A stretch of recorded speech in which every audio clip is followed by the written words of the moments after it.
Computer. Hello, everyone. Welcome to Monday Live with Alan and Greg and our guest, Jenny. Say hello, everyone.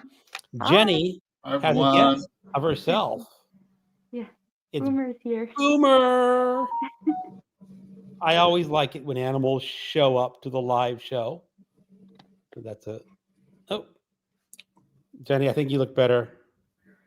The other. Oh, sorry. I'm trying to adjust things here. Okay. You look for you. You're perfectly fine for our non-prime time show. Yeah, and I just walked in the door. I'm gonna have to get a cord and plug in my battery. I Oh dear. so well, you guys. Everyone trying to. Let's see. Jenny's trying to get Boomer in the shot. Yeah. Okay. All right, Alan. So, how is everyone doing? Did you all have a great Labor Day weekend? It was pretty quiet. Boomer's not been doing good, so I've been having to give her medicine like 3 or 4 times a day. Oh no. Oh, Which, but I think today she finally started eating more, so I think things are turning around. But okay, now she's mad at me. You're gonna leave? You're gonna sit there. Okay. All right.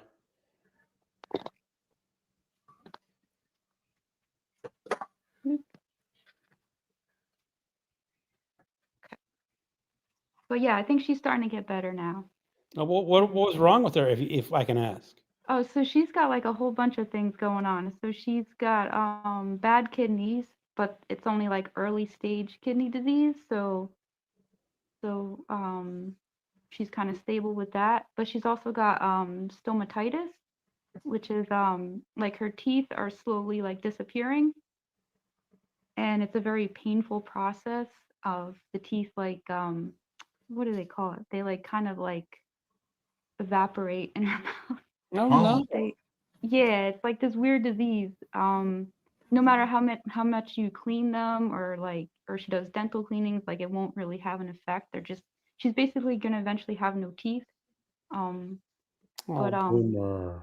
they already took a bunch of teeth last year, and then there was a bunch of complications after the surgery. So the vet like doesn't want to pull any more of her teeth. So it's just kind of like maintaining her pain. Like she's on pain medicine, gabapentin, twice a day. hmm. But like every once, like she'll be doing good for a few months, and then I guess something will happen where maybe one of her teeth is bothering her or something, because it's like in the process of like going back into her gums or whatever it is, and then she'll like stop eating, Oh, and then get sick, and then she's got to get like antibiotics and all this other stuff to start feeling better again, and then she'll bounce right back and be fine, and then like a few months later, like it'll happen all over again. So Mm. I don't know. I know. I had a cat with kidney disease, and we had to give him subcutaneous fluid twice to 3 times a week. Oh, That's just yeah, like distilled. It's not water, but you have to stick it under his a needle under his back skin and just yeah. drain oh, it in so he gets the fluid. And he was such a good boy about it. Oh, yeah. One of my friends had to do that for one of their cats. So, yeah, I remember them showing me like how they did it and everything. So, I'm kind of like, when we get there with Boomer, I'll be prepared a little bit for it. It's But it's it's really yeah, rather. I mean, you just got to sit still with your cat for like 15 minutes, yeah, and that's no problem. yeah. And she's really good at that. She's like, Yeah, I see. She's a lap girl. In and this house, we call it lap fungus. yeah, um, Okay, let's say hello to the people in the chat room. Jess, Book Girl TV. Hello, James hey, Holder. Jess. Jess has been going to a lot of concerts. Jess is MJ, hello, MJ. MJ. Poor Boomer. Saying hi, saying hi, saying hi. Albert the Conjugator, read by Fred. Albert. Hey, Fred. Yeah. So who had an interesting weekend? I think I already asked that. And Jenny, you said yours is pretty quiet. Yeah, I didn't really do much. I've just been kind of hovering over Boomer. Mm. Hovering. What about you, Alan? Football season started. College football started. Oh. Okay. I don't pay any attention to college football. Yeah, I know. Is that your whole weekend? No, just Saturday. I went hiking up this one little area. I didn't vlog it or anything. I had a casual weekend. Nice weather. Mm. I guess I'm the big adventurer. I went to a lake house for the weekend. Nice. Yeah, it's about just under like 2.5 hours away, Oh. right on the border of North Carolina. There's this Huh? Lake Gaston where we have a friend, and they own a lake house and a boat. Is And there the 2 or one 3 you went? times a year they invite us and some other guests down, and we just have a weekend on the boat, sitting around doing a whole lot of nothing.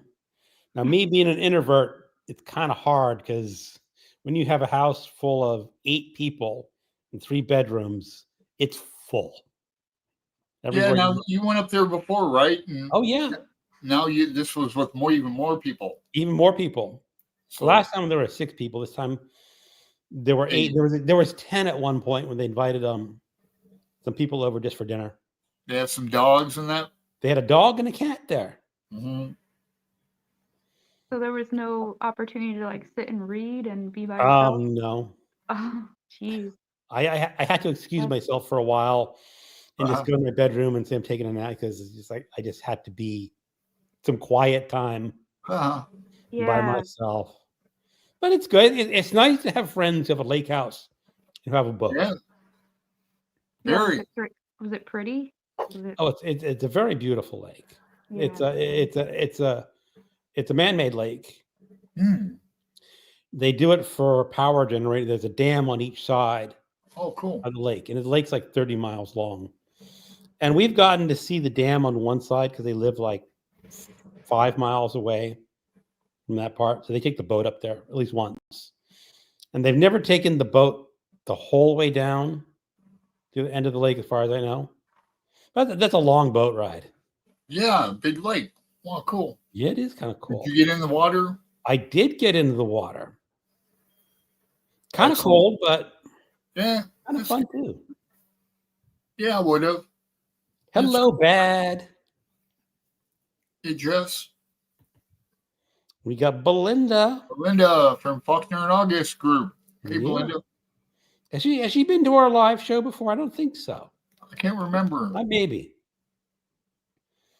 Jess, yeah, agree with you. Belinda, yeah, she's saying, I hope Boomer feels better. Pets are really, Yeah. I missed my pets so much. I have Blink cameras and I put them around the house so I can see kind of what they're doing throughout the day sometimes. And one of our cat, Pip, was not showing up on the Blink camera that often. And I guess he was hiding a lot because we had a live-in pet sitter. Oh, you had someone stay with the cats. Yeah, well, what happens is my wife has a good friend who lives with her mother. And she says, sometimes I want to get away from my mother for a couple of days. So she comes, stays at our house as a vacation and takes care of the pets. Oh. That's cool. And Pip was hiding? I think he was hiding for most of the time. Yeah. Did anyone get a lot of reading done this weekend? I did not. What about you, Jenny? I did. Yeah. I got my September started early. I couldn't. Yep. Yeah, me I was too. like, I'm done with August. I want my September reading started. So I started a September book a few days ago also. yeah. I started 2. So what book in September did you start? I started what was it? Remarkably Bright Creatures. I've read that. Oh, I'm gonna read that. Oh, cool. Yeah. Got it Yeah. on hold. Do you like it? Yeah, I'm only about 100 pages into it. I like it Good. so far. I like the Marcellus, the octopus. Marcellus is by far my favorite character. Yeah. I like the little old lady. I forgot her name. Yeah, Tova. She's Tova. cool That's too. right. Yeah. The janitor at the aquarium. I really like her. Yeah, I love that it's a 70-year-old woman as like the main or I guess she's the main character sort of. Yeah, she's the main character, and I love Yeah, it love too that. when you see older people as characters because often Yeah. you don't get to see them. Yeah, I know. I'm like, oh wow. I'm like, this is so nice, and like I want to like read more books with like 70-year-old, 80-year-old people in them. I'm gonna It's send you a recommendation. Well, I'll sell a recommendation in just a minute when it's my turn. Okay. And I did not like the younger boy character that much. He Oh, really got yeah. on my nerves. Oh, I can see that. Yeah, I can see that already. But he's such a mess. I mean, he just can't get anything together. I mean, Oh, he's sort of endearing that way, but he when you put him against Tova and Marcellus, he just lacks. yeah. But no, it's an interesting book. I'll be interesting to see what you eventually think of the book in the end. As a male reader, I was a little dissatisfied, but I read it for my in-person book group, and I'm the only male in the book group, and all the other women kind of liked it more than I did. Mm. So I'll have to see. What about you, Alan? You get a lot of reading done? I wouldn't say a lot. I started JR finally and liking that. I'm already in chapter 4 on that. Didn't read the Scene 4 or Cantos. chapter 4? I think chapter 4. In the audiobook? Yeah. Oh, you're way ahead of me. Hold on.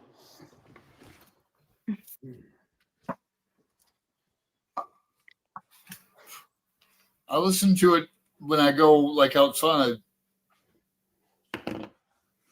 which isn't that often. Yeah, right now I have my copy of JR here, and I'm just on page 40. Oh, yeah, I guess I am ahead of you. In the audiobook, I'm on chapter 4, whatever that is. Yep. I chapter 40 is the end of chapter 1 in the audiobook. Okay, cool.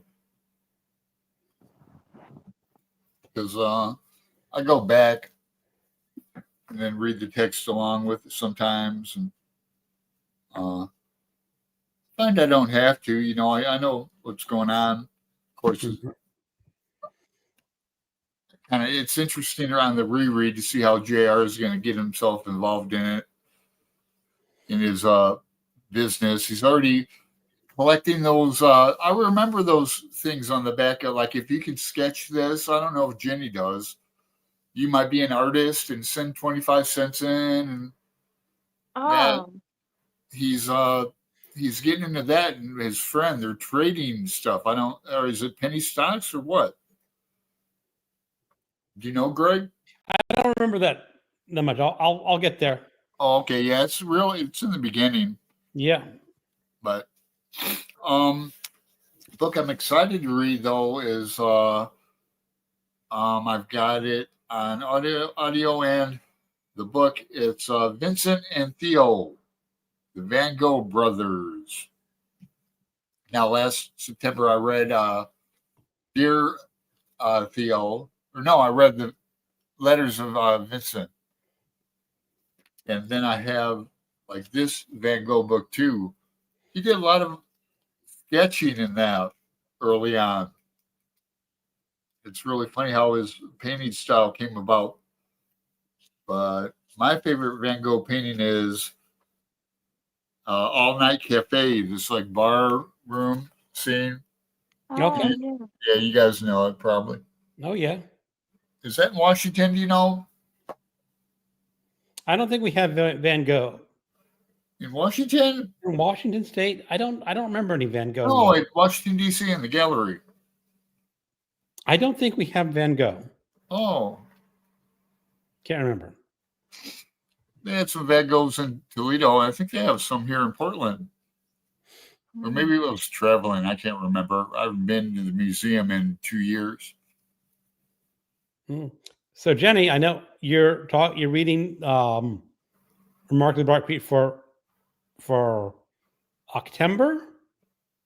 Reading The Octopus. oh yeah, I got octopus shirt and octopus. Oh yeah, cool. I have an octopus shirt, but I didn't wear it. I got an octopus tattoo. Oh, okay.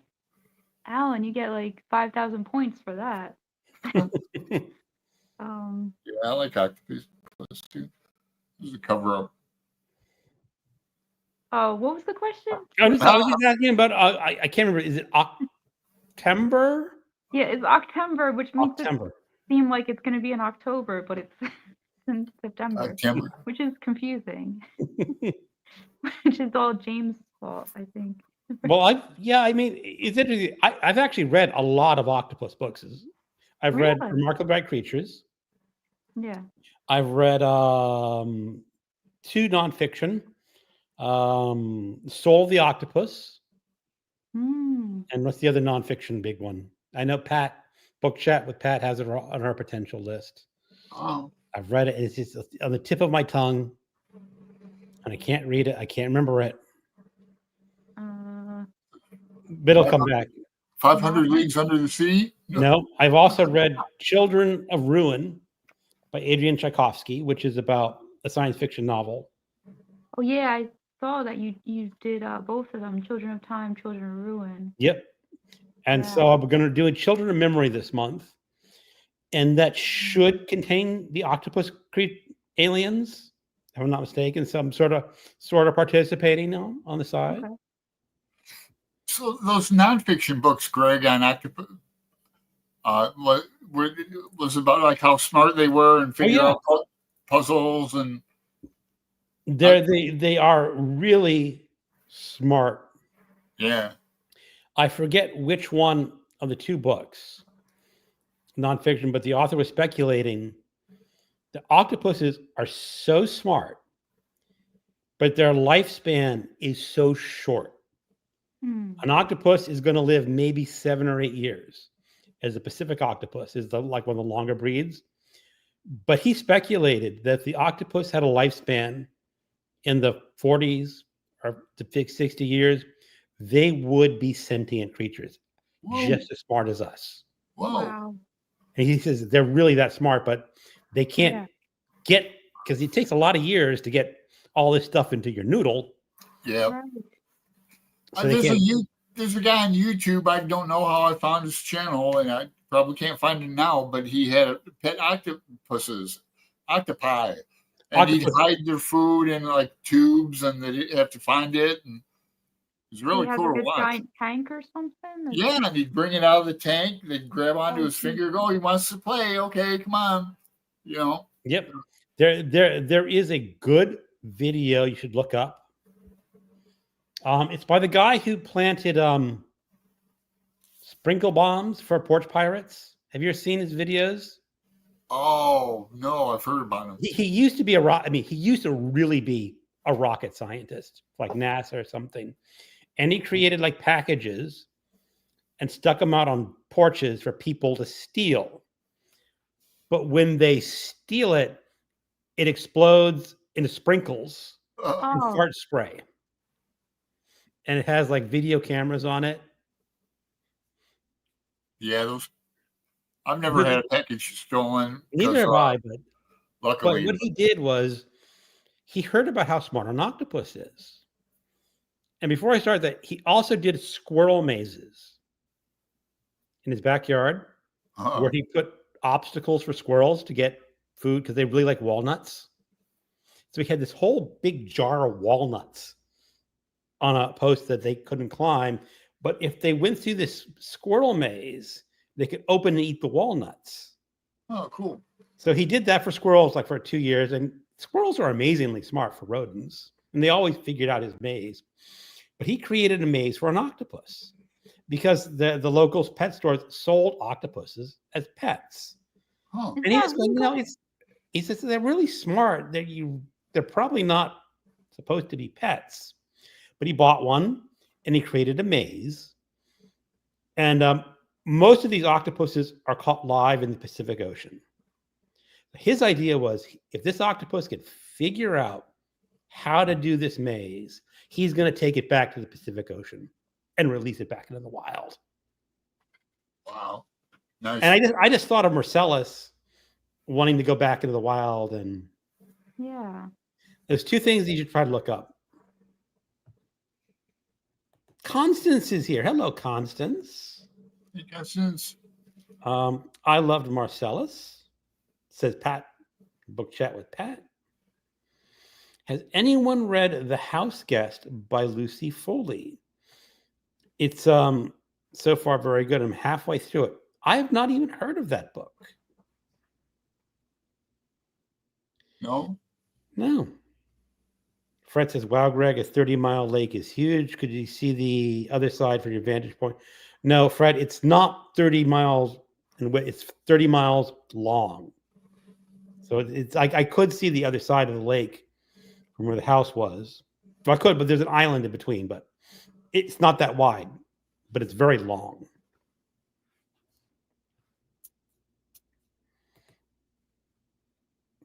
Pat is, I'm reading Octopus Books is 2, started The Mountain in the Sea. I have that on my Amazon list. The day it hits $1.99, I'm buying it. Uh-huh. Belinda, finally finished Go Down Moses, and I have started Richard II for September. Richard II. Do you know what they're reading for September? I think it's As You Like It, but I'm not positive. I like that play. Rosamund. Mm-hmm. Hi, Constance. How are you, my friend? Hi, people saying hi to each other, skipping over the highs. Lee Kemper, I'm finally here. Hello, Lee. Really? I think Lee is also going to be reading JR with us. Oh, We're yeah. going to read Umberto Eco's On Ugliness together, too. Yeah. That's for Framed in September. I don't have that Echo novel. I have a few. No. On Ugliness is not a novel. It's art history. Oh, yeah.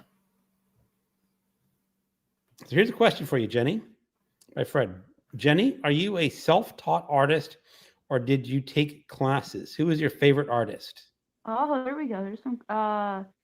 My bachelor's was in painting. But then when I realized I was going to starve to death, I got my master's degree in psychological counseling and became a therapist. But A what? Therapist? yeah, I'm a therapist Okay. for poor people at a nonprofit. Who is your favorite artist? Now that's a good question. It's changed over the years a bunch of times. Don't think I have. I used to really be into the like. Well, I really like Van Gogh, but I used to really be into like the German expressionist painters, like I think Edvard Munch might be. Edvard Munch. That guy? The Scream. Yeah, he might be one of my favorites. But just like because their paintings are very like emotional and dark. I really like Cezanne. I Is it? know they have a Cezanne in Washington, D.C. We saw the one with, it's like a still life, but the table is, it doesn't line up with the, like With the the fruit oranges? makes it. Yeah. Yeah. I know which one you're talking about. Yep. That's yeah. Yeah. Cezanne. Okay. You like Matisse? Matisse is good too. Yeah. Yeah. I see. Yeah, I'm just like I like stuff that's like from long ago. Anything that's contemporary, I'm just not like. You're not in the Picassos or the I don't like Picasso at all. Rooney. Now, what about the guy? And I'm drawing a blank on his name, but essentially all of his paintings are like Jackson 3 Pollock? bars of color. Oh, Rothko? Roscoe. Yeah, Roscoe. Roscoe.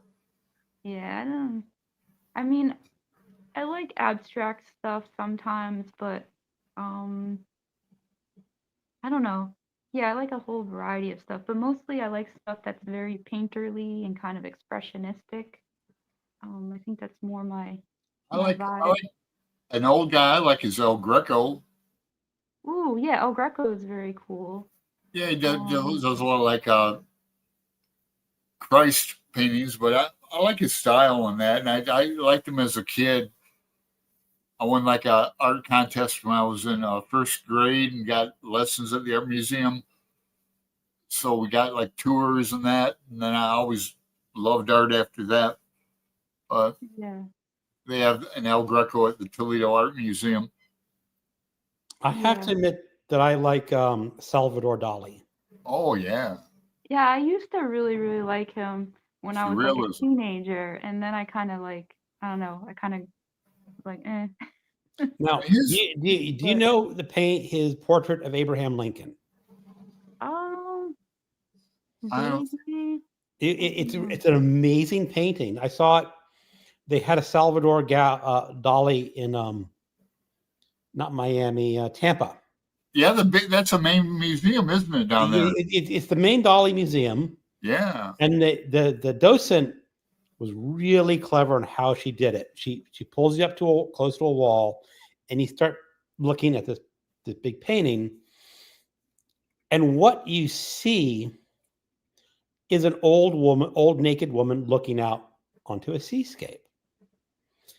And she says Salvador Dali painted that when his wife was 70 years old. He's very flattering to a 70-year-old woman. And she, goes on about this painting.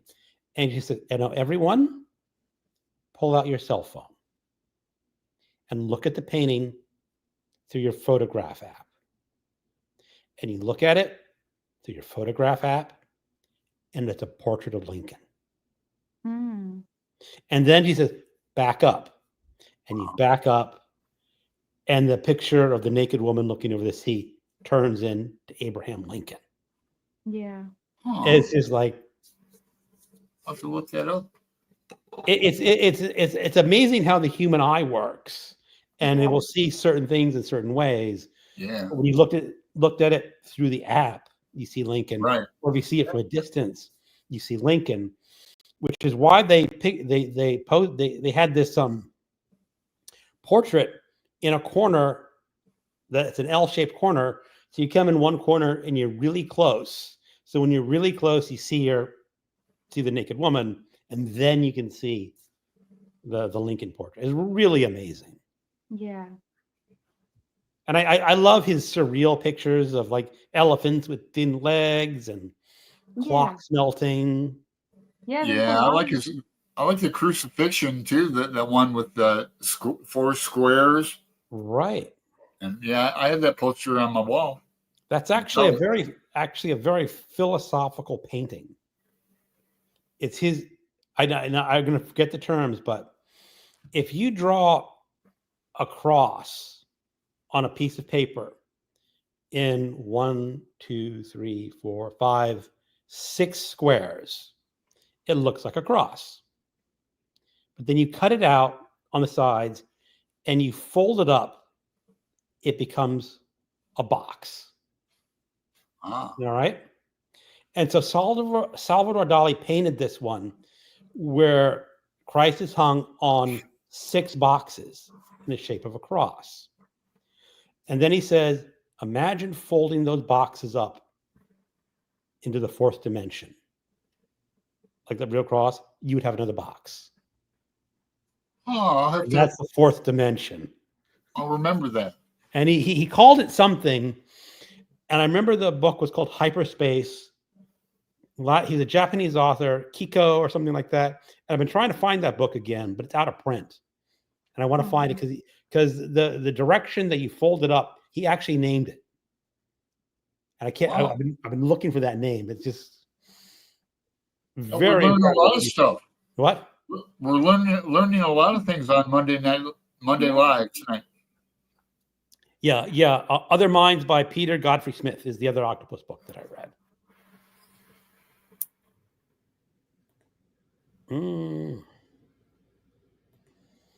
I'll be taking part in Vamptember, reading Vampire. Blood-Sucking Fiends by Christopher Moore. I've heard about that book. Heard it's pretty funny. Jenny, are you participating? I didn't know that was a thing. That's the first time I've heard of that. I know one time we wanted to read Interview with a Vampire. Yeah, right. That's been sitting because I didn't know. Oh, we should read it now. I guess I guess we should. for Vamptember. I For was just thinking Vamptember. about that today. Yeah, I know Bad is reading Interview with a Vampire. Oh. So afterwards, I'll send you a Voxer chat. We can try to figure out time to read it and discuss it. Okay. So we can talk about it. Yeah, 'cause I know Alan. He's like far ahead in the series. You're like deep I'm into on, it. well, no, I'm on fourth book, but You're on the fourth book. I've read them all before, though. Hey, did we say hi to Courtney? I said hi to. I mentioned Courtney. Oh, okay. Hey, Courtney. Huh. I've heard about Blood-Sucking Fiends. I believe that's a humorous book as well. Yeah, Christopher Moore's. Not that I'm an expert on him. I really think I tried to read one and wasn't in the mood for it, but a lot of people like him a lot. So there we go. Pat watching everyone's videos today for Occult Detective October. Also for Victober. Lots of announcement videos. Yeah. Mm-hmm. Yeah. I'm glad August is over too, though. Huh. Are you going to do anything for Victober? Am I? Yeah. I don't know. I might be trying to read North and South for the third time. Okay. Maybe I'll get through it. I have some Elizabeth Gaskell Gothic Tales I like to get to. Oh. I'm trying to get to that for like a year or two. Yeah, I used to be really into Victober and September too. I have to see what they're reading for September. Doesn't hurt to read some Shakespeare once in a while. Yeah. For the first year I was on BookTube, I purchased a quartet of Shakespeare movies. Richard II, Henry IV Part 1, Henry IV Part 2, and then Henry V. And I watched the first two. And this was a time when I was moving from Washington to Virginia, and life just got so chaotic that I never got around to watching Henry IV Part 2 and Henry V. So I should probably watch Henry IV and Henry V this September, because Henry IV was really good production. Hold on. I'm pretty ignorant about the histories, but now here's the thing: is should you read should you read Shakespeare or watch Shakespeare? I'm really sort of the mind that you should see a production of Shakespeare rather than just try to read Shakespeare. Sure, the more input you have, the better. Yeah. Yeah, I wish I lived closer to. Well, I wish I had a car. I wish I was a fish, but like a story has a Shakespeare theater, but it's not close to Portland. It's South Oregon. What part of that world do you live in, Jenny? New Jersey. Oh, I probably asked you that before we talked about it. Yeah, New Jersey. I'm not really familiar with like New Jersey and New York City. I haven't been out there. Yeah, it's not that great. I heard it's all right. I love the ocean. So, yeah, we've talked about the ocean before. That's right. I don't know what's wrong with me. I mean, yeah, I'm by the ocean, sort of. Well, there's the bay and then there's the ocean, but yeah, I'm on the shore. I used to go up to New York a lot more than I used to. So I remember driving through New Jersey a lot. Yeah. And I remember one year, It's you have the Jersey Turnpike, then the Garden State Turnpike, Garden State Parkway. Garden State Parkway, and there's like an Orange Avenue is one of the exits. Okay. Oh, Orange Ave. Okay. Okay, Yeah, and what that's happened way was up there. this was in the 80s, probably maybe the early 90s. And I was visiting a friend who lived just over the border in New I'm York, still listening. and my car broke down Uh-oh. outside this exit. Oh no, that's not a good area, I don't think. But what happened Yeah, was that's I one of those eventually was exits you shouldn't take. well, what happened was my car broke down. I eventually Yeah. waved down a police officer, and he called in a tow truck. And the tow truck driver picked me up. He says, "Did you try to leave the parkway?" I said, "No." He says, "You're lucky." He says, "This is not a nice neighborhood to be broken down in." Yeah. Yikes. Yeah, I used to live in East Orange, which is pretty rough. I've lived in some tough places. I never like walked outside like Mm. anywhere when I lived there because it was scary. Where I live now is really nice though. Okay, It's there's, in, there's it's some in Florida, wonderful parts of New Jersey. It's got some great Yeah. places. but but yeah, East Orange was a little bit scary. And then I Wow. lived in Asbury Park for a little bit, but like not in the nice area, not in the gentrification area, in the ghetto. Now I know Springsteen's from there. Yeah, Very yeah. part. So I don't really care that much about Springsteen because I originally grew up in North Jersey. So Springsteen is like Monmouth County, like South Jersey. People rep them real hard. And if you're Uh-huh. from North Jersey, you're supposed to hate on the South Jersey people, and the South Jersey hate on the North Jersey people. Sure. So because my roots are from North Jersey, I kind of hate on Springsteen a bit, and I kind of rep more Danzig because he's from Oh, cool. even though Yes. Danzig's Philly, but he grew up in a town called Lodi, which is like sort of near the town where I grew up in, which is like a very diverse area, but like not so you have like poor white people, but also poor everybody else people, and the white people aren't racist because you're like a hodgepodge of people, and Mm. it's kind of like a very diverse way to grow up. Whereas where I live now, it's poor white people, except like a lot of them are racist and there's no Wow. like diversity and yeah, Mm. it's like Oh, no culture, no yeah. no So neighborhood restaurants. What? it's just a lot of it's not a it's Ocean County, which is a very poor county in New Jersey, and there's a lot of homelessness, Oh, except yeah, and they refuse to build homeless shelters because it's all not in my backyard people and right. Republicans that Mm. Oh, um yeah, it's like that's too I don't bad. think I don't think it's a good place to grow up, but I mean it's just like where I'm living. It's not like where I grew up, so Yeah. I don't Well, know. say I live in Portland, but not downtown. I live in Hollywood. We have a nice neighborhood. I go out walking at night all the time. Like the Yeah, market closes at midnight on weekends, so I gotta run out of cigarettes. I gotta run up there before midnight, stuff like that. that's nice. I would like But to live some downtown Portland, yeah.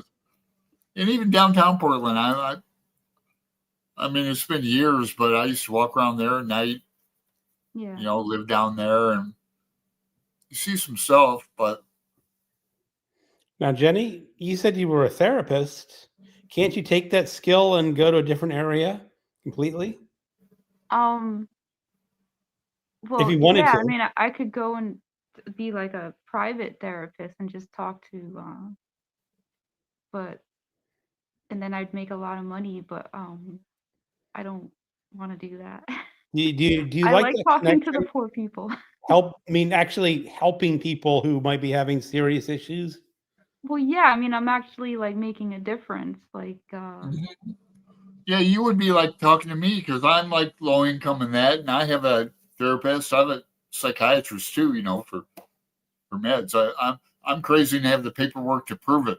But Yeah. yeah, I'm in like a community type setting, and I see the guy in person like once a month, and then Zoom the other month, Yeah. and he's he's pretty cool. I've only been seeing this one guy for like a year, but I like bouncing stuff off him.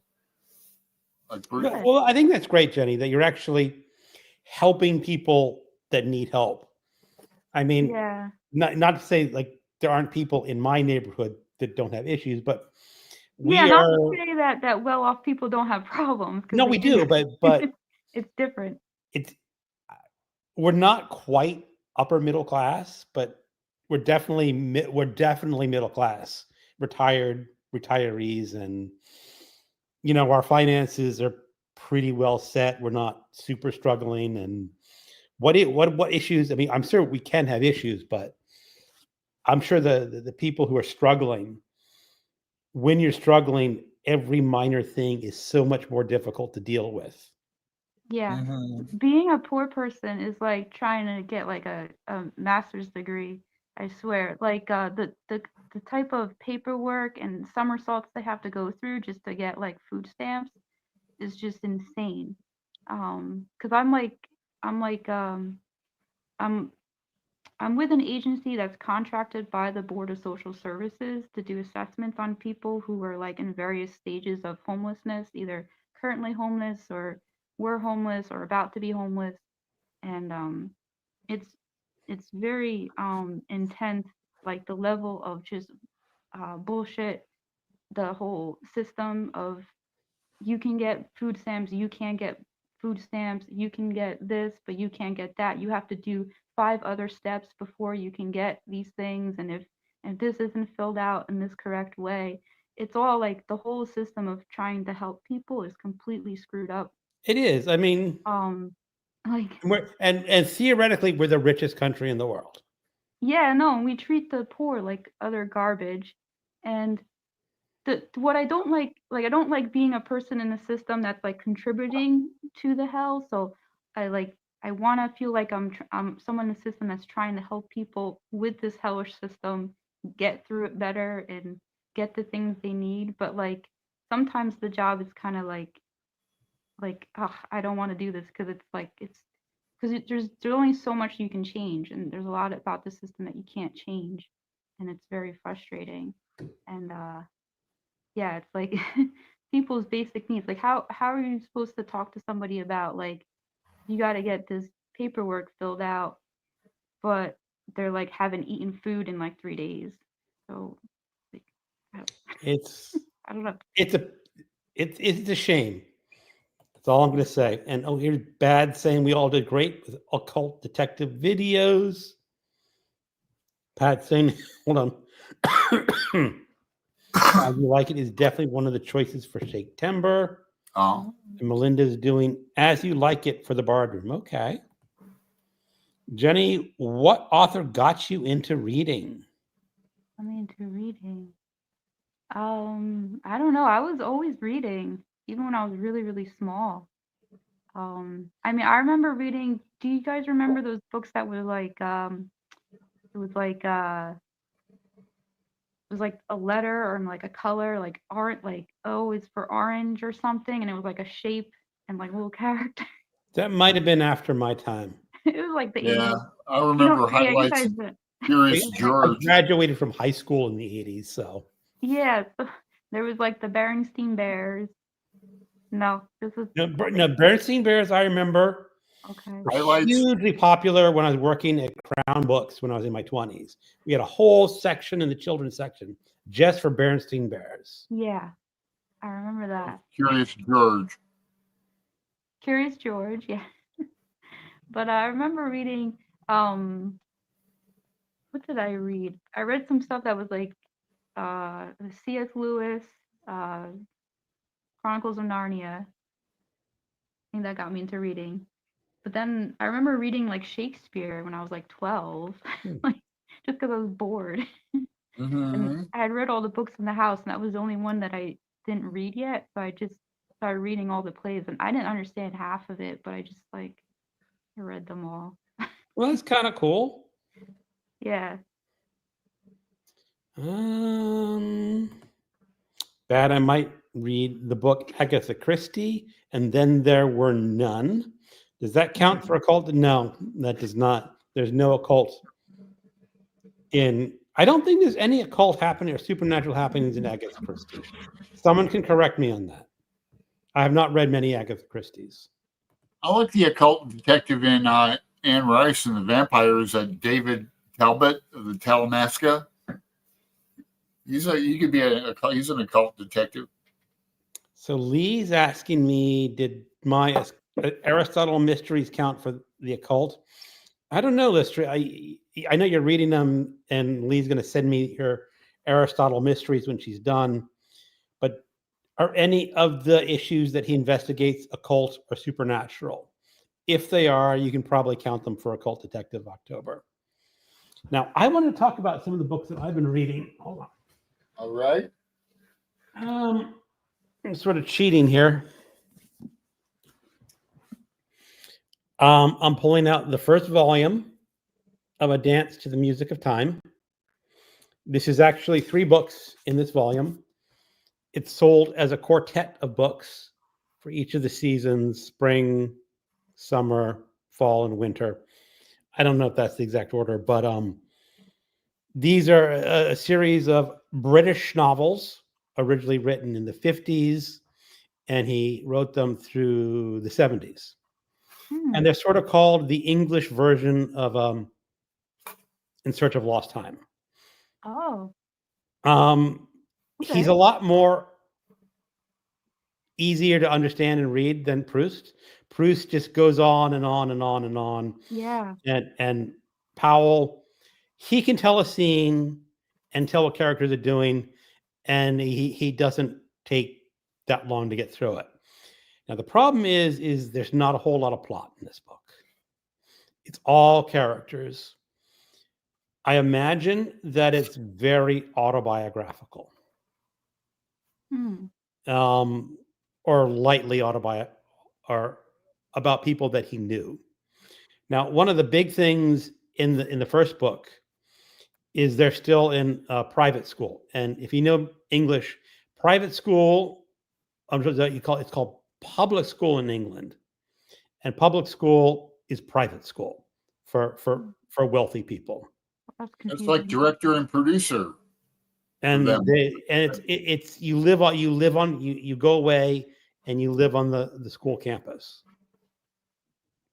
And one of the issues is that and this was in the right after World War II. No, sorry, right after World War I, is that the narrator's uncle comes to visit, and the uncle, not being very cognizant, pulls out a cigarette and starts smoking.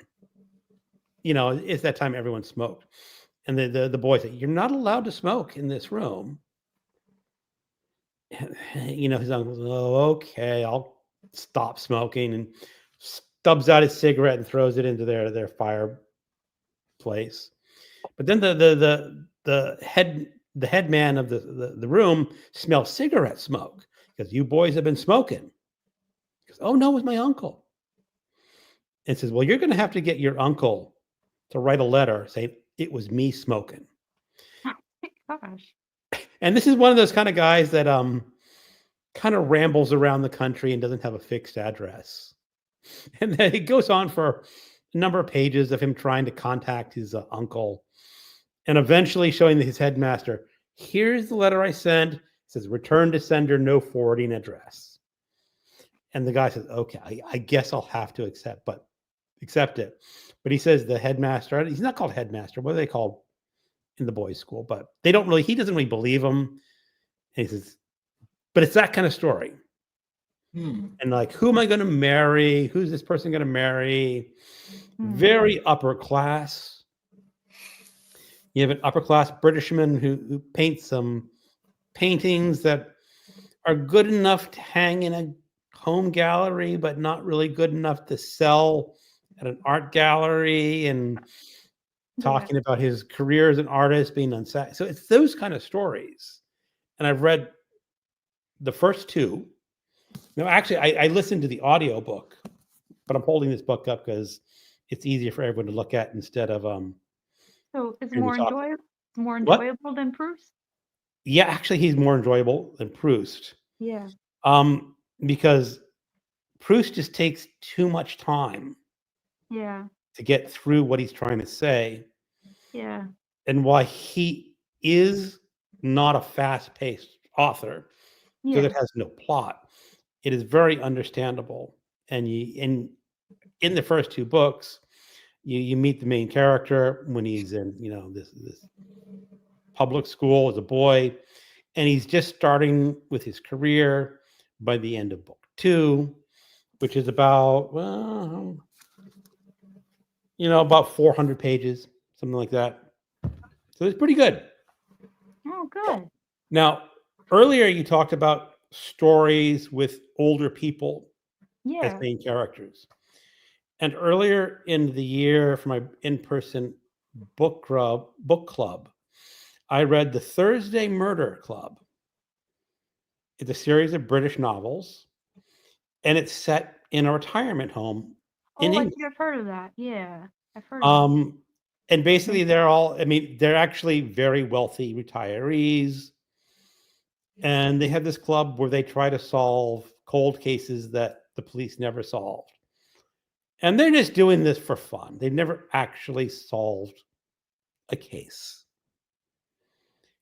And apparently I can give you the basic premise is that this retirement home that they're living in, one of the owners wants to sell and the other one doesn't. And the one that doesn't want to sell winds up getting murdered. Hmm. And then now the people at the murder club say, "Oh, we have a real mystery to solve now." And they're trying to solve. And then a few days later, the other owner dies suddenly at this man's not the man's funeral, but he's digging up an old graveyard that's outside their house, and because he wants to sell this graveyard, and one of the things he's going to do is move all the dead bodies. God. All right. Oh, that's not a Yeah, good that idea. happens. And so he has this one guy start digging up a grave just to get it started. And as he's digging up the grave, he discovers a body in the grave. Not too Oh, shocking, but it's a body on top of the coffin. clever. What? Clever. A clever way to hide a body. Yes. So it's a very cozy, interesting mystery. All the characters are in their 70s, in their 80s. They're very quirky. They all have their talents. One of the main characters was a retired MI6 person. Oh, One was psychologist who worked with PSTD clients. And then he had another guy who used to be a labor union leader. so these guys, I could see them not being squeamish about digging up graves and stuff. No, that's not. They didn't dig up the grave. Someone else dug up the grave. All right. That's Candyman. But I mentioned that because last night, at the lake house, we all watched the movie version, Oh, and it had like Helen Mirren, Pierce Brosnan, lots of very classic British actors who are now in their 70s and their 80s, and they're not doing a whole lot of movies anymore. But they did it in such a good way to see these people who are older and still active and making a difference. So it was a pretty charming movie. Not the typical mystery that I like. I like my mysteries usually a little more hard-boiled and gruesome, but very entertaining. Cool. All right. Yeah. If you ever see it, if you see it used, grab it. Okay. Yeah. I don't usually read mysteries, but I would give that a shot. Yeah. Yeah, I like mysteries, but like you, Greg, you like more Greg Isles, Yep. a little more violent and hard boiled. Roscoe says, this is constant. Roscoe has some paintings that take my breath away. All about the colors. Yeah. I could see that. It is. I can see why some people really like his paintings because they're vivid. But here's a story. True story, as far as I know, is that one of the galleries that had a Rothko painting hung it upside down, Right. and it was hanging upside down for And years. no one knew. Yeah. And then I guess one of these is not critics, but an art expert went to the gallery and says, "You know that painting's upside down." Uh-huh. It's such a different way to look at art. I Mhm. often like the Dutch masters, the old paintings that are Yeah. very, I guess, very character driven in the Dutch style painting. Rembrandt. Oh, Rembrandt. I love Rembrandt. Yeah. Yeah. What about so what about like people like Jack the Dripper? You know, Jack um Jack the Dripper, who Jack might the Ripper? Dripper, the guy who dripped all over. Oh, Jackson Pollock. Jackson Yeah. Pollock. Jackson Well, Ripper. No, I don't like Jackson Pollock. yeah, There he's was a nice movie made about him. I thought the movie was very good, but I'm yeah, not but like he didn't come off very well. I like the movie too. He came off pretty he's crazy. not a good Like, person. yeah, who's that actor that did it? Yeah, I forget, but he's a great actor. Yeah, he was really good in it. And then the actress who played his wife, I like. Oh yeah, Lee Krasner. I like Lee Krasner's paintings. If you ever, that was Ah, Jackson Pollock's wife. She's kind oh, of an unheard of. She also painted, and she did abstract paintings that are very good. But like nobody's ever heard of her, or looked at her paintings. But yeah. her And paintings you are should good have. too. Yeah. He painted some big paintings. So we now have Chris at Liminal Spaces. Hello, everyone. Chris Hey, Chris. is our scheduled guest for next week. Oh, cool. So I gotta. If you're still here, Chris, just give me a comment saying you're still good to go. I will reach out tomorrow on your Discord, or you have or an email on your channel. I know it has one of the others. So Pat says, "Wow, James, where were you a little kid?" Hey, what was he saying? He touched Guernica Yeah, he says at I the UN or something. Is that at the United Nations? The Guernica. I don't know. I think it's at the UN. I don't know any No better, and better. I did Didn't didn't cause cause it any harm. No touching. Yeah, Oh, I the was a kid at MoMA. the MoMA. The Right. MoMA. I've been there. Saw it as a teenager at the MoMA. Was probably around the same time you were there. Oh, here's another question for you, Jay. Jenny from Fred. What medium do you use when painting? Oil, watercolor, other? Do you sketch it out or just paint without sketching? All of the above. I use all different. I use oil, acrylics, watercolors. I've experimented with like all the different types of ways to paint. I mean, I was at school. I know I was trained in like oil painting, so I that's what I'm kind of the most comfortable with or good at or whatever. And with the question of sketching it out or just painting whatever, it really depends on my mood. Like sometimes I can plan things out very specifically, and other times it's more like I'm just going with my guts. So, but yeah, art school was not a good time for me. So had some bad experiences, and that's why I kind of stopped being an artist because of that. Well, if you paint on your own, you're still an artist, right? I guess. Yeah. Got this Oh, yeah, wooden ruler that's got paint all over it and crap. I've had it so long, but I like it. Do you have a sketchbook? Do you buy like a new sketchbook every year? I have a lot of sketchbooks. Yeah. Yeah. Yeah. Yeah, it's like I have to buy a new sketchbook every year. I just got some new watercolor paper, but just got a sketchbook. I've been trying the stupid Hendrix head. It's like my third or fourth time. It keeps turning out like No, Phil that Stiller. looks good. Not No, really. that His hair's too big. And, but his hair was big. I think that's yeah. accurate. It's like a sketch. It's gonna turn into something else. Oh yeah, the monk. I like that one. Yeah. I'm working on that, but I do a lot of watercolors and shit. You ever do self portraits or anything?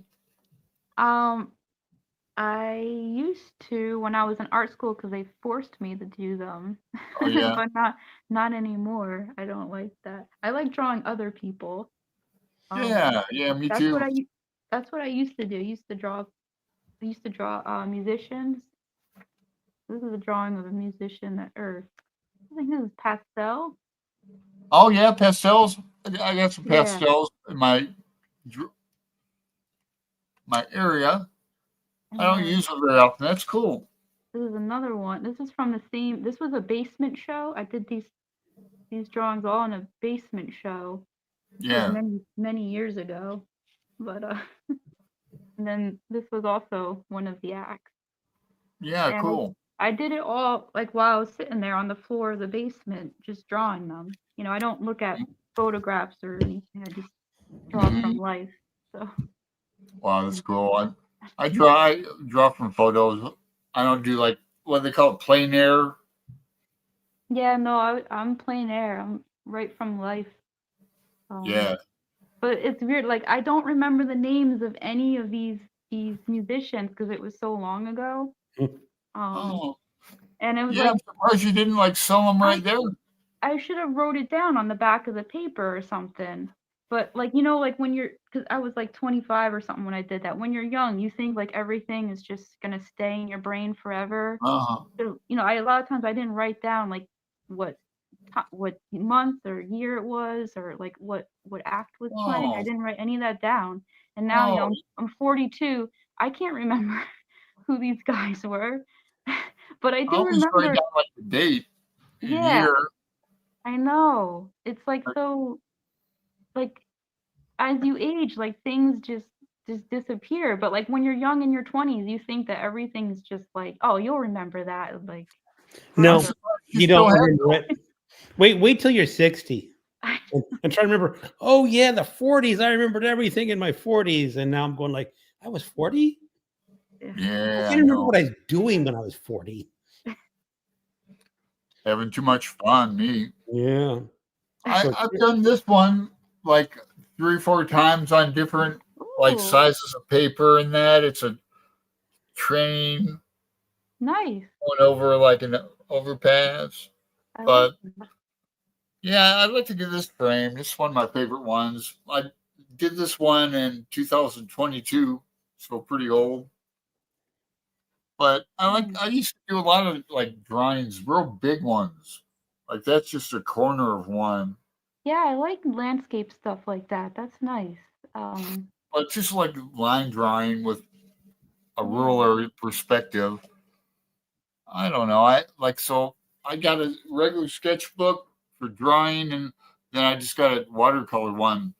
I think I'll try the Hendrickson watercolor. Like here's a self portrait, Yeah. but here's a good one but it's not from real life. It's from a photo. That's okay though. Uh, yeah, there's a Faulkner and August thing. I'm not saying that you're not allowed to use photos. Oh yeah, I I know. feel like I'm a snob when I say that, but No, no. like how I was taught at school, they were like, "Don't use photos." They're very, at art school, they're very nose up in the air. Like you have to learn how to do Yeah, everything from life, and you yeah. I can't never take. took a figure drawing class. Oh, That'd be interesting. I love figure drawing. Yeah. That was like one of my favorite classes at school. Uh huh. Yeah, but So Chris, Liminal Spaces like Lamb by octopus. Christopher Moore. Or is he trying to get? Oh, that's an octopus. Yeah, this is Is one of that the a recent octopus. one? This I did a couple years ago of this Oh, and it was an octopus. octopus. Wow. Yeah. Now, I worked on this That's painting for acrylic, like isn't it? That's acrylic, right? no, this is actually with oil-based paint markers, Oh, which are like super high glossy, and yeah, it was like I worked on this for like months, and it was like very intense. hmm. And I don't know, I had read an article about octopuses around that time, and I think that's when I started. Yeah, it's a weird painting. Lee, I bought Slaying the Dragon and then found out the last title is A Secret History of Dungeons and Dragons. Uh, Hmm. I lost track of the conversation, what we're talking Yeah, about. what I don't know what that's about, but that sounds cool. Jess, Long Island is not that great. Jess, I bet Long Island's more interesting than Fredericksburg, but that's just because you got proximity to New York City. hmm. Fred, for me, Macbeth is such a powerful play. It moves me each time I read. I love Macbeth. Me That's my, too. that's my Hmm. favorite Shakespeare play. Yeah, It's a good one. Macduff. See, I always thought that Lady Macbeth is one of the most perfect, not perfect characters, but she's not a good person, but a very Spot. powerful character to put on stage. Yeah, that scene about what Spot, damn Spot, can't get the upper hands. Right. Well, that comes later. And I mentioned this before. Someone told me about a production of Macbeth. Now, normally, Lady Macbeth is presented as a middle aged woman or an older woman closer to Macbeth's age. Hmm. But in this stage production, they said they cast a much younger woman as Lady Macbeth, early 20s. Hmm. And then there's this scene when Lady Macbeth comes out and convinces Macbeth, you have to kill him. And she came out on stage buck naked. Oh, Whoa. kind of distracting. Well, people were saying like, it's sort of like, okay. It's like, yeah, I'll kill him. I'll kill him. That's odd. But that's just, it's just so much you can do with Shakespeare that's very different from how they would have done it in his day, but it could be very fascinating to see on the stage. Oh yeah. Yeah, I Yeah. saw Macbeth at Kent State. hmm It was a good production. Big proscenium theater. I saw a production at the Kennedy Center Oh of man. Richard III with Oh, Ian McEwan as Richard III. oh wow, man. And Oh. this was his famous one where it was the fascist Oh, Richard I III. remember So they got a movie of that. they Yeah, did make a movie of it, yeah, and this was the 90s. But I should go watch that movie version again because yeah. It's good. I've seen it because they did Richard III at one September, and I Mhm. saw Richard III in Chicago at Steppenwolf Garage. And that's it's adjacent to the Steppenwolf, but it was a really cool production, and the guy doing Richard III was really disabled. But in one scene, he had these electronic like legs that he could like move around on. It was a really interesting Hmm. production, Oh wow. just in one room. But Wow. I think the only Shakespeare I ever saw performed was Midsummer's Night's Dream.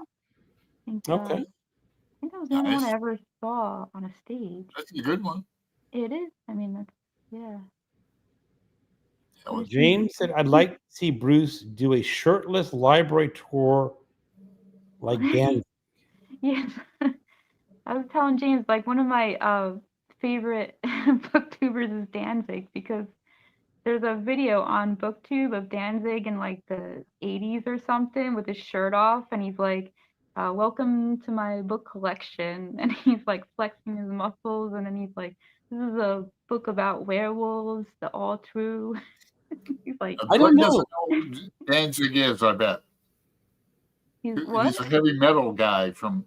He's just a little guy from New Jersey, but he has a very deep voice, so he sounds like he's very tough. But He's just I don't know Danzig at all. Heavy metal band. Heavy metal. Okay. I Pat, don't know. Really. I have loved Bruce Springsteen since I was a kid. Discovered him in the 70s. Wonderful play. Have to go. Goodbye, Jess. Hi, Jess. Thanks for stopping by. Jess has been going to a lot of concerts, huh? Mm-hmm. oh Hey, yeah, Pat. Albert, you're in Monmouth County. I and I are in the same town. He's in Springsteen territory. Okay. Albert, you're in Springsteen land. Danzig greater than Springsteen. Yeah. I reminded me of why I don't live in that city. Hello, Justin. Hey, Justin. I guess he lived in New Jersey, huh? I think of Justin out in Maine all the time. Okay, here's Justin saying, Lee, I really enjoyed slaying the dragon. Chris says, Kitty. He's talking about Boomer. Oh, she wants to go to bed. Boomer, it's not that late yet. Triumphal. I like it so far. I worked at the data center for a while, and many of the programmers played the games. There were little lists of them in the micro times. Pat says there are now 4 books in the Thursday Murder Club series. The 5th one comes out at the end of the month. I'm still good to go. Looking forward to chatting with you both. That's Chris. Next week's guest, Randy. Hello, Randy. Glad you could stop by. Chris said, did I miss the cat introduction? Yeah. Yeah, I think you missed. That's Boomer. Yeah. She's not sitting on me anymore. I'm sorry. Constance says, I saw some Pollock paintings in person. They were an experience, not the same as slides or photos. Oh, yeah, I'd go to an exhibit.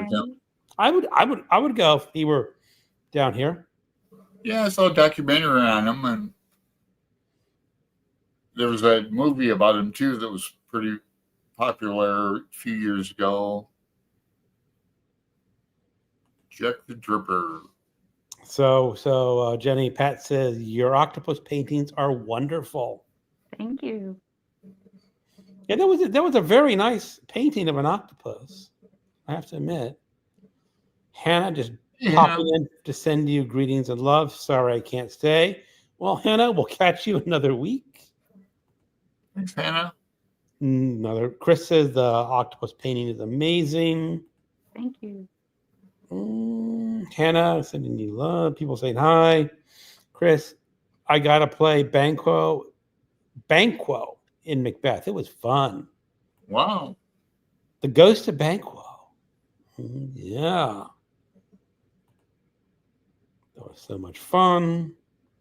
Cool. I took the kids to see Christopher Plummer as Macbeth in New York. Glenda Jackson was Lady Macbeth.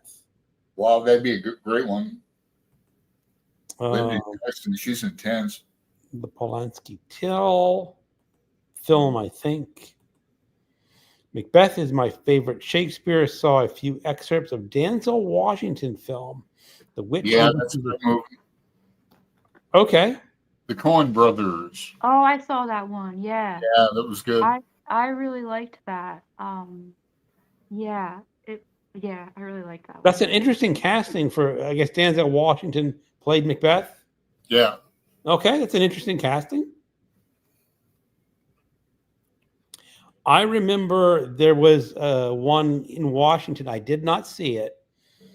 It was Othello. And they cast Patrick Stewart as Othello, which is kind of a curious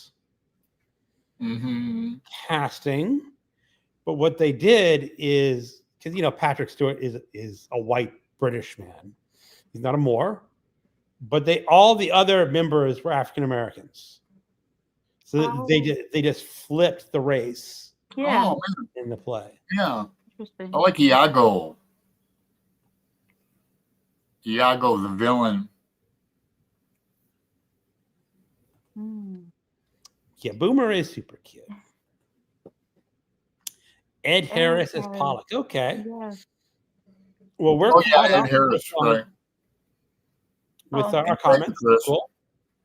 I have some questions that people sent me who On the on your posting on YouTube. yeah. Okay. So I should answer them. So Kim from A Book Forest, she asked, "What's your favorite hobby besides reading?"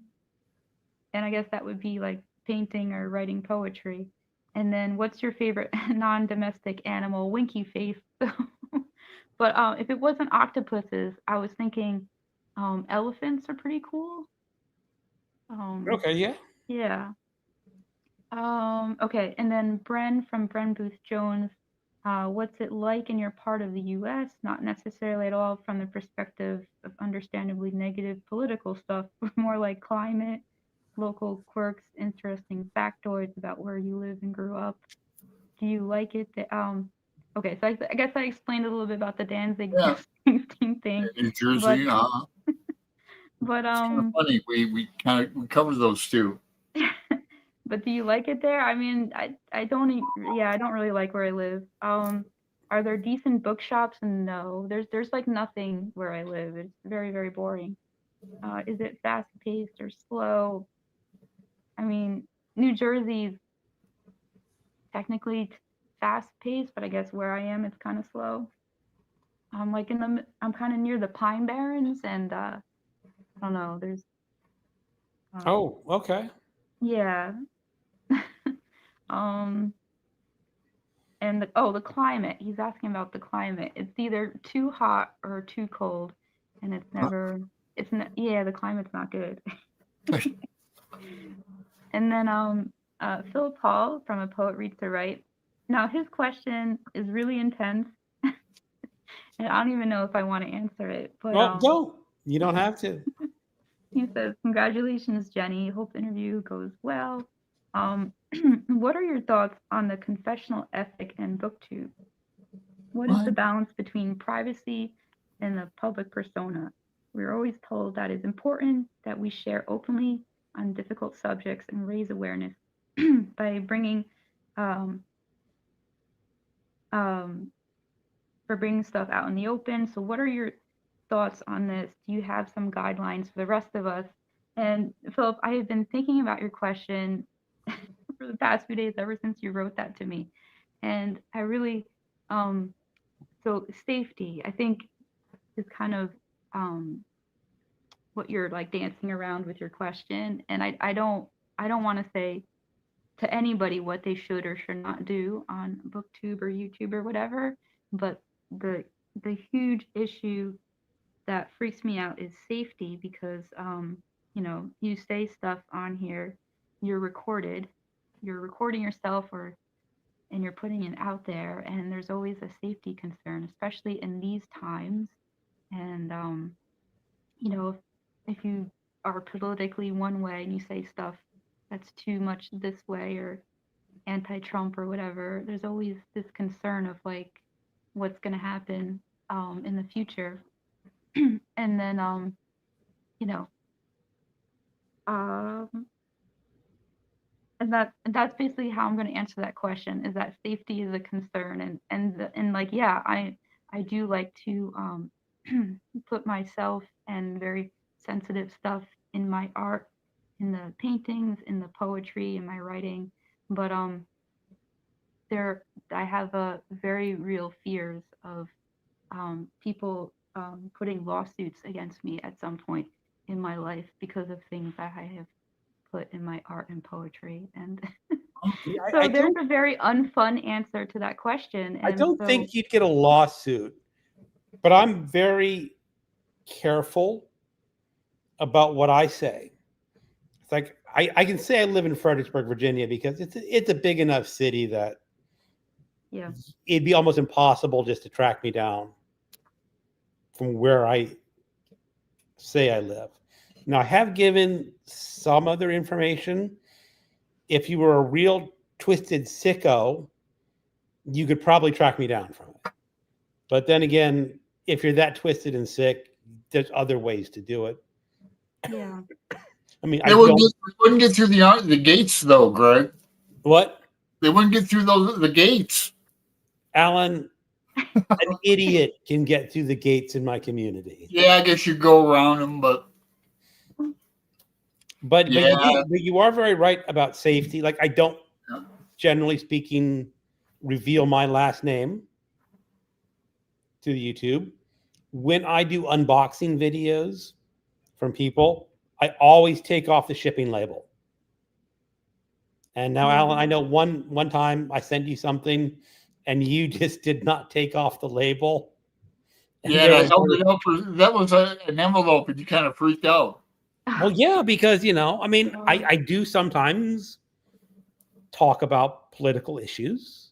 Yeah. And I could get the wrong person watching that video and say, he's anti-Trump.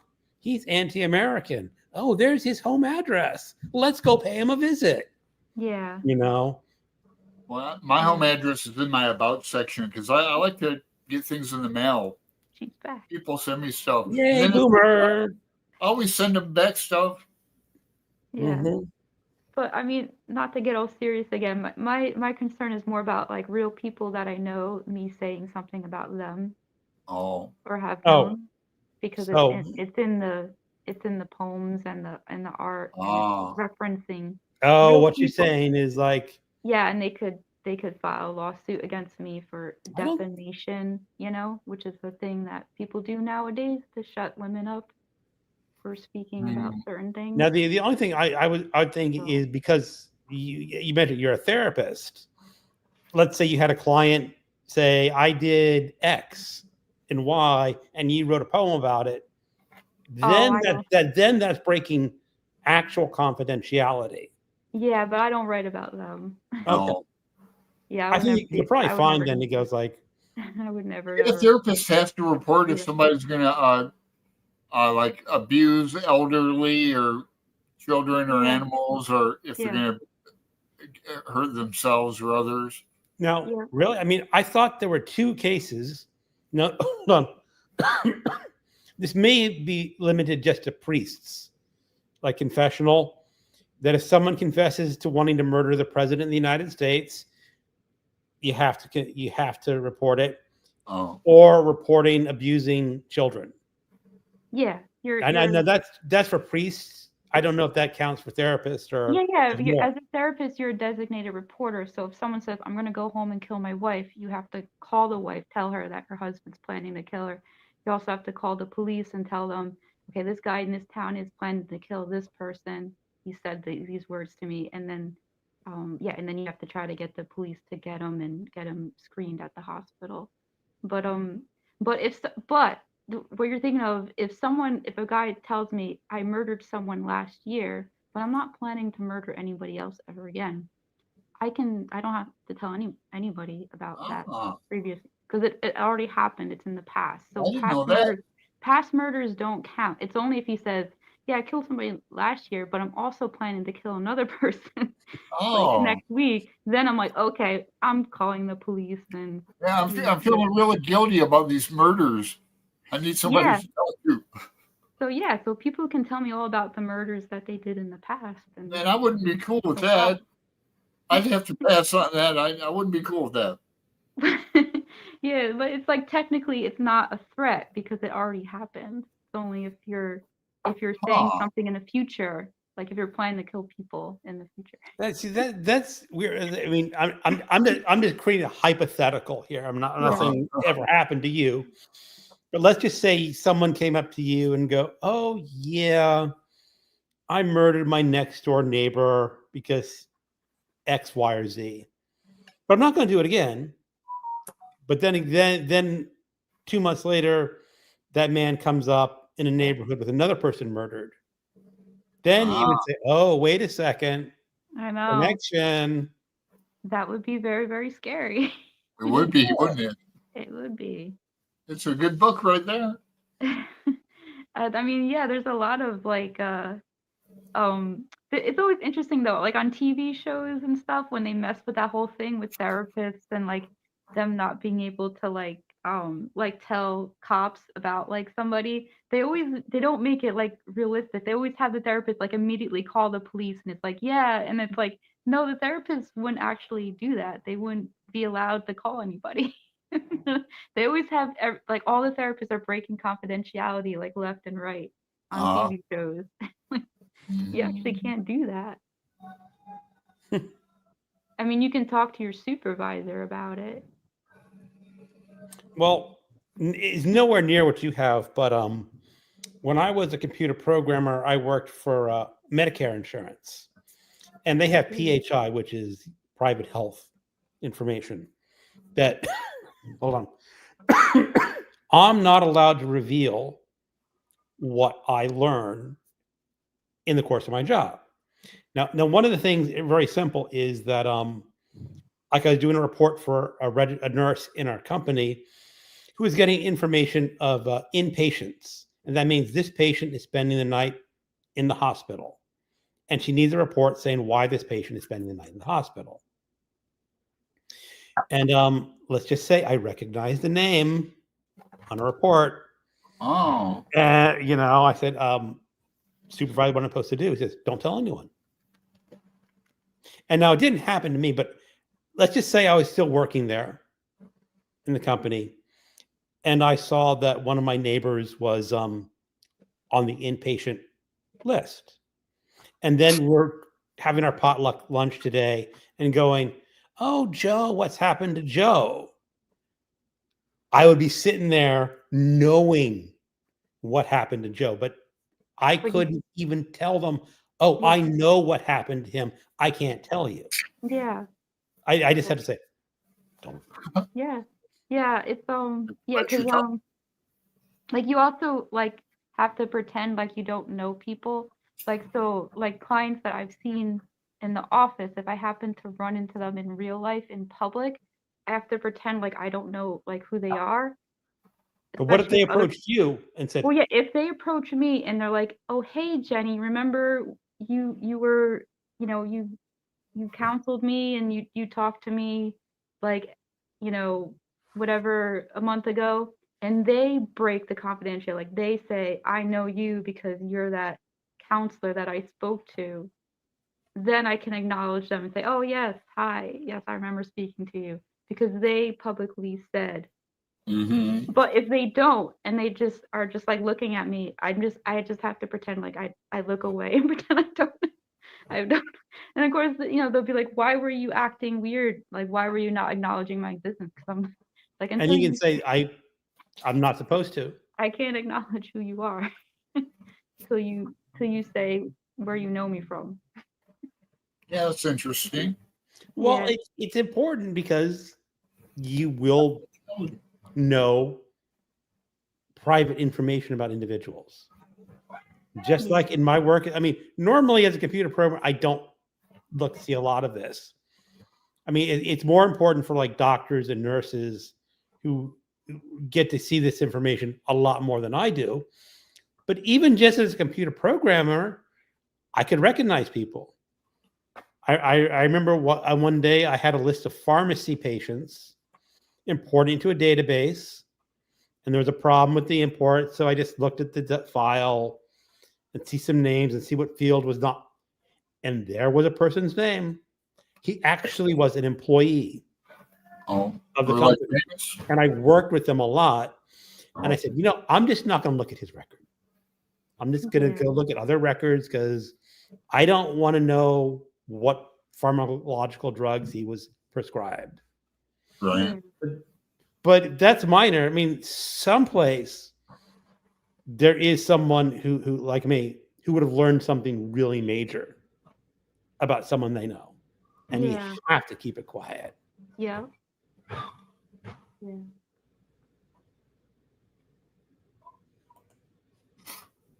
Oh, Pat, I'm green, says Constance. I think we're missing the contents. I don't. What's that mean? Good answer, Jenny. She's talking about your last comment. Okay, good. Here's Constance. I think it's directed to you, Jenny. What if a wrongly convicted of some murder is on death row. Ah, I think she's saying like someone got convicted of a murder and then someone, I committed this murder in the past. or if like you knew who really did it, then you could break their confidentiality. Not if they're my patient. Like, Well, I mean, if they sign a release saying that they want me to, like, so like, yeah, I mean, technically, if someone signs a release saying that they want you to, reveal their therapy records, then you can. But like if it's gonna help the person, then yeah. But like a lot of times, like lawyers and stuff will try to demand the therapy records from women who are trying to leave abusive husbands, and their husbands will try to get their lawyer to demand the therapy records of Right. That's their wife to try to prove that she's the crazy one or something. mm, And you can just they can send you as many like threatening letters like we demand to see these therapy records as they want, and you can even go to the judge and be like I am not gonna, I have therapist confidentiality, I will say absolutely nothing. now. What's See, the They can send you to court and you can just like here's a murder mystery for you, or a thriller, where, like you said, you're a therapist. Someone says, I committed this murder of so and so 2 years ago. I'm not going to do it again. And then you hear of someone being arrested for that murder who's not the person that confessed. Then you have to try to convince that person to do the right thing and go to the police and but you No. Could you tell the police no confidentially, I heard a person confess who's not that person? no you can't.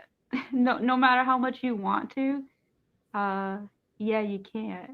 You have to, it's like yeah, there's a lot of weird and tricky situations that I've never been in, but um I don't even want to bring it up because it's like so depressing to think about. But yeah. uh No. this conversation is gonna go too dark. Oh, then don't, say But we don't have to go dark. We can but go. one of the examples they always use in school, like when they're like teaching, like when I take these like Scenarios or yeah.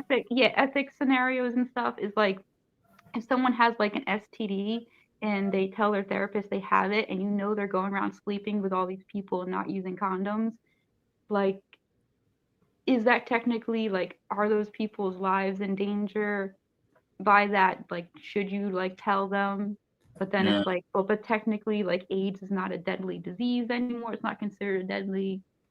So it's like skirting that like line, and like, yeah, technically you're not. All you can do is try to tell that person, the right thing to do would be to tell your sex partners that you have this disease, and the right thing Yeah. to do would be to do this and that, and try to convince them. Yeah. I don't But even want to think about that. Then it but becomes a public health issue. Oh, I still can't do anything about it. No. yeah, so that's like one of those things where people blow up and go crazy in like ethics classes about it, and Yeah. yeah, Yeah. like what? Right. But like, yeah, like technically the rule is you can't tell anybody. Yeah. You can't tell them, no Huh. matter how much you want to.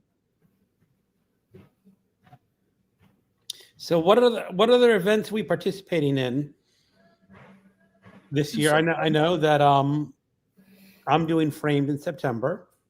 Oh Yeah. yeah, I'm gonna read some books for that. Yeah. Yeah, you're an artist. You gotta. I have to read some books. What, I think I have them over here. Oh yeah, I'm gonna read. Who is?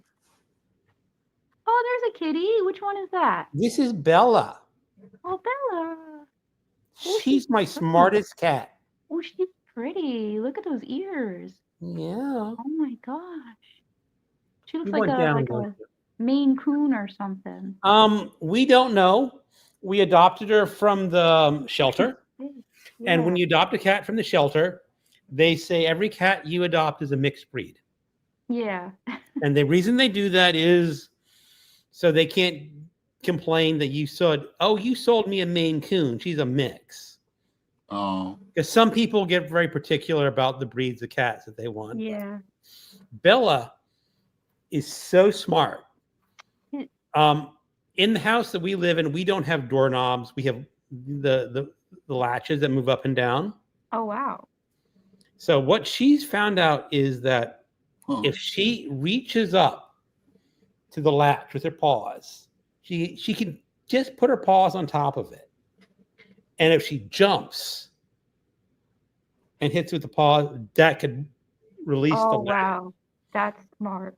That's impressive. Because what happens is we have housekeepers come in, and we have a utility room with their litter box and water and food. So on housekeeper day, my idea is you put all the cats in the storage room just so that housekeepers can come in and out of the house and not worry. And that little girl's figured out how to open the door. Shit. Aw. She can get out of the house then. That's kind of. No, the front door. I mean, if the housekeepers leave the Right. door open. But no, I'm thinking if you're a cat, that's really rather smart. Yeah. Because she's figured out there's a mechanical, device, door handle, and I can move it. Yeah, I think Maine Coons and like Norwegian forest cats are supposed to be like really smart. I worked at an animal shelter when I was like 17 or 18, taking care of the cats. I remember there was a Norwegian forest cat there, like at the shelter, like a pure Norwegian forest cat. Like I don't know how someone would have given this cat up, but I mean, stuff happens. People lose their homes and stuff. Mhm. But he was so huge. He was the biggest cat I've ever seen in my entire life. We had to get like a special cage just for him because he was like, he was bigger than like all the other like cat cages. And he was so huge and he was so beautiful. But like when we would let him out and walk around with like the other cats would make like all their little cat noises, he was completely silent and quiet. And his giant paws would go across the floor, but they were like no noise, like complete like a lion in the wild, like no like I was just like amazed. Like I've always wanted like a Norwegian forest cat, but I think they're expensive, so I'll just stick with the shelter cats. Yeah, I mean, all my cats have been shelter cats or rescue cats. Yeah. As you said, Bella was a rescue. She was dropped off as a kitten, I believe, Oh. shortly after. I mean, she was about a year old when we adopted her. So still technically a kitten or just out of kittenhood, but Yeah. who knows what happened? I mean, she's such a smart and lovely cat. Yeah. And she loves to greet us when we come home. Yeah, that's what my cats do too. Because you come home from the house, she hears our garage door opening, and we just have a chair by the little entryway for us to sit down. And she's sitting on the chair, looking at us. And my wife, usually my wife, she sits down on the chair, and then she comes and sits on my wife and says, "Pet me. Oh, I greeted you. Pet me." yeah, Boomer was owned by Wait. somebody and they just put her outside. So Oh, she was found outside, okay. Wow. abandoned. Oh, I've heard terrible stories. I almost adopted another cat because the story was there was an elderly man living alone, and he had a cat, and he passed away. And then his family came in and cleaned out all of his stuff, got his house ready to sell. He said, "Oh, cat!" Tossed the cat outside. Wow. Yeah, that's what somebody did to Boomer. They just tossed her out because she was definitely a house cat. She was not a street cat. And yeah, and someone just put her outside. Yeah. Oh. Yeah. And I was at the point that, okay, I have 4 cats, but Oh, I said, because this cat was like 12 years old or something. It's like been an indoor cat all its life, had one owner. So what's it going to do outdoors, yeah, you can't do that. Like they're too. But Yeah. someone got there first. Said, I'll take that cat. So Mm. the problem That's- is I live in a retirement community, and I just know someday it's going to happen again. Someone says, oh, the lady down on that street had a cat and she passed away, Yeah. and the kids don't want the cat, and the shelters are full. And Yeah. I'm like, okay, just bring the cat in. You can have like a circus. You Yeah. have to teach them to do tricks and Well, if I had a house, I'd have like 5 cats. So No, but you live in an apartment? yeah, I'm in an apartment, so I'm only allowed 2. So No. Mm. Okay. Court Oh, stuff Justin knows. is so stressful. You can be subpoenaed though, Yeah. especially in family cases like you mentioned. Yeah. Lee says you folks are just proving the importance of HIPAA laws. Yeah, I fully support HIPAA laws. October is the September for sure. Lots of short stories this month for me, says Constance. I'm looking forward to Angelia's story of the day. Last year was great. Oh, I'm is it Shorty September or something? Shorty September. Angelia is doing 30 stories in 30 days. Oh. I'm doing the same thing. I think Angelia is releasing a video every day about the short story she reads. Oh my gosh. I don't think I'm going to be that ambitious. yeah. I wish her good luck. That's going to be a hard thing to keep going. I'm going to do it. I've read one short story already. But then to do a video, I mean, in that. Yeah, what I want to do is I didn't do it today. I'm going to do it tomorrow. Is every time I read a short story, I'm going to do a 1 minute review. Oh yeah, Of okay. that short story, and Okay. you really try to keep it at a minute. So Now I then, know you were talking in Faulkner in August too about we're gonna do a Faulkner Friday. Faulkner Friday. We are? Yep, every Friday we discuss a Faulkner story. Okay. That'll be cool, I guess. You gonna do it? Huh? You gonna do it, Alan? Yeah, I'll do it. Okay. I got collected Faulkner. Yeah. Yeah, I think I have more. Well, I probably have more Joyce books, but after that, I have more Faulkner, and then I have a lot of Dante and Dante related books. A lot of Vonnegut, a lot of Pynchon. Mm-hmm. I'm thinking about a video. The 5 biggest books I have as far as size. You should do it. Yeah, maybe if it gets any action. When I do talk about big books in my videos, the video always does really well. Okay, we've been at this an hour and 42 minutes, so Yeah. my voice is getting a little hoarse. Did you show all the art you wanted to, Jenny? Yeah, I mean, You did. yeah, It's cool. bunch of stuff. Any other books you want to talk about real quick before we call it a night? I'm gonna read this book about the Hudson River School of Painters. Okay. Oh wow! All right. Um, That's a big book. That's bigger than my biggest ones. No, it's big in size, but it's thin. it's Yeah, got a but lot that's of what I mean. My got a 5 lot biggest of ones in size. pictures in it, so it's not Yeah. like, but supposedly I'm related to Asher Brown Durand or something. So The artist. yeah, this guy. Yeah, I've heard you mention that. He's like anyway, so one of my relatives did like a family tree thing, but like back in the 90s before like the internet or something. Like she went to libraries and so supposedly he's somehow in my family tree. Okay. Well, that would explain it. That would explain a lot. Yeah, there's like a bunch of, well, I mean, there's him, and then there's like another artist in my family tree. And well, and then there's my uncle was also an artist. Yeah. See, I don't know how. I've never even used oil painting. I always do Yeah. things in watercolor. I mean, I know how to use acrylics, but I like watercolor better. Oils are too smelly. I actually, you know, I'm gonna use water-based oil Oh, from I've now never heard on. of those. Yeah, there's water-based oil paint now, and I think it's not as smelly as. So you should check that stuff out because You don't like the smell of the like turpentine and that? yeah, it's I like that. terrible. I I I like don't that. think I don't think it's safe for the cats to breathe in. Oh, true.